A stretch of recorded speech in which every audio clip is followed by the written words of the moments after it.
Hello everyone, Zach Butler YGO back with, as you can see, another Blue-Eyes deck. This time it's going to be combating the format in a much different way than the previous ones that I've shown you. This is not a budget-friendly deck currently due to the trap lineup. It's not the most expensive deck, but there are some pretty expensive cards. It's kind of scattered throughout. So if that's something that doesn't work for you, don't worry, there are plenty of options, and if you ask down in the comment section below, I'm sure that we can come up with some awesome budget ideas for you as well. And as always, if you want to pick up any of the cards found in this video, go ahead and use the affiliate link for TCG Player in the description, a portion that helps the channel out. But we're just going to jump right on in because it's a Blue-Eyes deck. There's not too much to say that I haven't already said before. So first up, you have your 3 Sages with Eyes of Blue, 3 Maiden of White, and 2 Blue-Eyes White Dragons. That's pretty normal there. Then there's 3 Wishes for Eyes of Blue, 1 Roar, 1 Mausoleum, 1 True Light, and 1 Majesty. That's it for all the Blue-Eyes cards. And actually, speaking of Blue-Eyes cards, if you want to see me go ahead and play these decks, let me know by giving this video a like, but also make sure to check out my streams on Fridays and Saturdays. I will be playing Blue-Eyes in Master Duel. I could go over some previous matches I've played in paper, and also I'll be playing it in Duel Links too. There's a lot of options that you'll be seeing, so go ahead and let me know down below if you want to see some streams with that, and please pop on by. Moving on though, for the Primite cards, we have 3 Primite Dragon Ether Barrel. That's very standard. 3 Lordly Load. This is where things change up a little bit though. There's 2 Primite Drill Beams. This was a decision that I'm not totally sold on. One of the OCG players I really respect though with this deck was testing out 2 and seemed to like it. That's actually where this build is very heavily influenced by, is some OCG trends. And that also includes Primite Fusion. Now this is because Primite Fusion can summon the Dragon Nether Brazilius, which just solos Yummy, making that a very fair... that is already a good matchup for this deck, but it makes it even better. And my local is currently overrun by Yummy, so that's why you see this deck built the way that it is. If your deck is built in a different... or if your format... your local is in a different style of the format, make sure to change it up based on that for you as well, because it is important that we always make sure to tech out our decks the best we can. Sorry about that lighting there, had to adjust that really quick. But as you can see, this is built to beat Yummy. We have the ability to go into Nether Brazilius, which is really good. And then the last card in the engine slot for the deck is actually a Pot of Prosperity, just for that added little bit of consistency, because as we know, sometimes Blue-Eyes can struggle with that. For the non-engine, we have 3 Molcharmy Fuelos, 2 Nibiru the Primal Being, and 1 Effect Veiler. As always, you want to have at least 1 Effect Veiler in your deck just to be able to search off of your Sage with Eyes of Blue. It's a good utility spot. But then this is where the deck changes dramatically. There's 3 Songs of the Dominators, 3 Dominus Purge, and 3 Infinite Impermanence.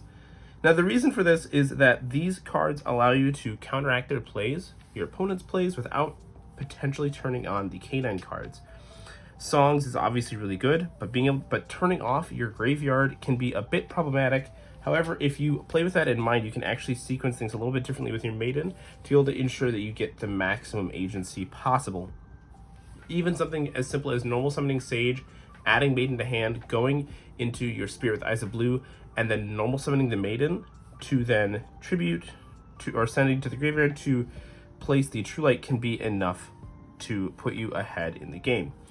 Dominus Purge is obviously a very powerful card, and then Infinite Impermanence is the best trap card to pair with these as well. I really liked the Songs and Dominus package, actually. I didn't think I was going to like it as much as I did, but these ended up being some of the best cards in my deck.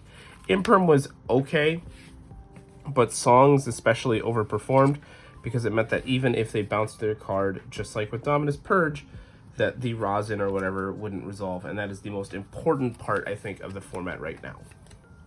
Moving on to the extra deck, we have 1 Neo Blue-Eyes Ultimate Dragon, 1 Blue-Eyes Tyrant Dragon, 1 Primite Dragon Nether Brazilius. If you're unfamiliar with Nether Brazilius, what this card does is that it gains 1,000 attack for each normal monster it uses for its fusion summon, and then negate the activated effects of monsters your opponent controls whose levels, ranks, or link ratings are less than or equal to the number of normal monsters in your field and graveyard. So as long as you have 1, you can shut off most of Yummy. If you get to 2, you completely turn off their deck. And then if this card is sent from the field to the graveyard, you can special summon 1 normal monster from your deck in defense position. So it can even get you 2 additional copies of Blue-Eyes as well. Then there's 1 Secretarian Dragon. This actually did come up against Draco Tail. I summoned it and tried my best to lock them down. Unfortunately, that was my loss in Swiss, so not much I could do there. And then 1 Chaos Star Source Dragon. This is a summonable target with Primite Fusion, as well as the graveyard effect of Roar of the Blue-Eyed Dragons. You just need to go into a monster using Blue-Eyes, so you can actually go into pretty much any of these with that, which is really good. This is a good board wipe card as well. For the synchros, there's 1 Snake Eyes Vengeance Dragon. If you're unfamiliar with this card, it's a level 12 Dragon Synchro. During the main phase, you can target 1 face-up monster on the field or in either graveyard. You can place it face-up in its owner's spell and trap zone as a continuous spell. Also, this card cannot use this effect next turn. But then during the battle phase, as a quick effect, you can target 1 monster and 1 continuous spell in the field and destroy them. The reason I had this was just because I wanted to have a singleton power card that I could summon. This was originally going to be the Centurion Legatia, but I felt like this might be better because it's able to be summoned when I'm dragon locked, which was pretty solid, although it being fire doesn't mean it will conflict with Dominus Purge. Then there's the 1 Blue-Eyes Ultimate Spirit Dragon, 2 Blue-Eyes Spirit Dragons, 1 Ancient Fairy Life Dragon, and 1 Lightstorm Dragon for synchros, and that kind of just covers everything you need for the most part. Then I was playing 1 number 90 Galaxy Eyes Photon Lord. I wanted to have this as a backup plan for K9, maybe to stop Lupus and things like that. It didn't actually ever get a chance to come up, but I did like the idea of having it there, because sometimes you do just throw out those level 8 bodies kind of just willy-nilly. And then 2 Spirit with Eyes of Blue and 1 Hieratic Seal of the Heavenly Spheres.